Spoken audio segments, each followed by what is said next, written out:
ಮಲೆನಾಡಲ್ಲಿ ಮಳೆಗಾಲ ಶುರುವಾಯಿತು ಅಂದರೆ ಏಡಿ ಸೀಸನ್ ಕೂಡ ಶುರುವಾಗುತ್ತೆ. ಮಲೆನಾಡಿ ಹಳ್ಳ ಕೆರೆಗಳಲ್ಲಿ ಸಿಗೋವಂಥ ಕಲ್ಲೇಡಿ ಸಾರಿನ ರೆಸಿಪಿನ ಇವತ್ತಿನ ವೀಡಿಯೋದಲ್ಲಿ ನೋಡೋಣ. ಈ ಕಲ್ಲೇಡಿ ಸಾರು ಮಾಡೋಕ್ಕೆ ಬೇಕಾಗಿರೋಂಥ ಇಂಗ್ರೀಡಿಯೆಂಟ್ಸ್ ಲಿಸ್ಟ್ನ ನೋಟ್ ಮಾಡ್ಕೊಳ್ಳಿ. ಈ ಏಡಿ ಸಾರು ಅಕ್ಕಿ ರೊಟ್ಟಿ ಜೊತೆ ತುಂಬ ರುಚಿಯಾಗಿರುತ್ತೆ. ಮೊದಲಿಗೆ ಕಾಯಿ ತುರಿಗೆ ಡ್ರೈ ರೋಸ್ಟ್ ಮಾಡಿರೋಂಥ ಸಾಸಿವೆ ಮತ್ತು ಮೆಂತೆನ ಹಾಕಬೇಕು. ಒಂದು ಅರ್ಧದಷ್ಟು ಹಸಿ ಈರುಳ್ಳಿ, 2 ಟೇಬಲ್ ಸ್ಪೂನಷ್ಟು ಅಚ್ಕಾರದ ಪುಡಿ, 1.5 ಟೇಬಲ್ ಸ್ಪೂನಷ್ಟು ಧನಿಯಾ ಪುಡಿ,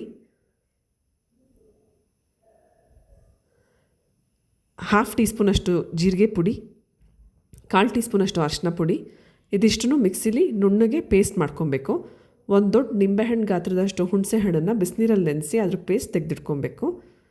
ಪಾತ್ರೆಯಲ್ಲಿ ಎಣ್ಣೆನ ಬಿಸಿಗಿಟ್ಟು ಅದು ಚೆನ್ನಾಗಿ ಕಾದ್ಮೇಲೆ ಈರುಳ್ಳಿನ ಹಾಕಿ ಚೆನ್ನಾಗಿ ಫ್ರೈ ಮಾಡ್ಕೊಬೇಕು.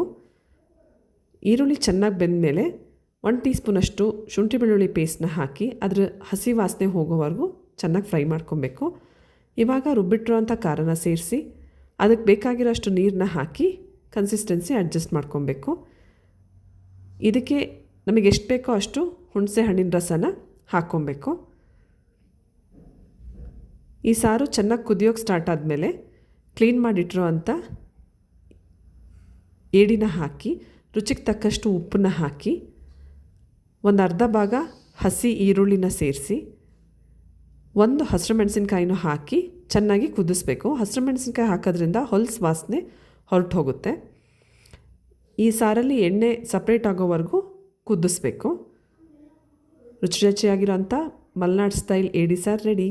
ಈ ರೆಸಿಪಿನ ನಿಮಗಿಷ್ಟ ಆದರೆ ನಿಮ್ಮ ಫ್ರೆಂಡ್ಸ್ ಆ್ಯಂಡ್ ಫ್ಯಾಮಿಲಿ ಜೊತೆ ಶೇರ್ ಮಾಡಿ. Thanks for watching.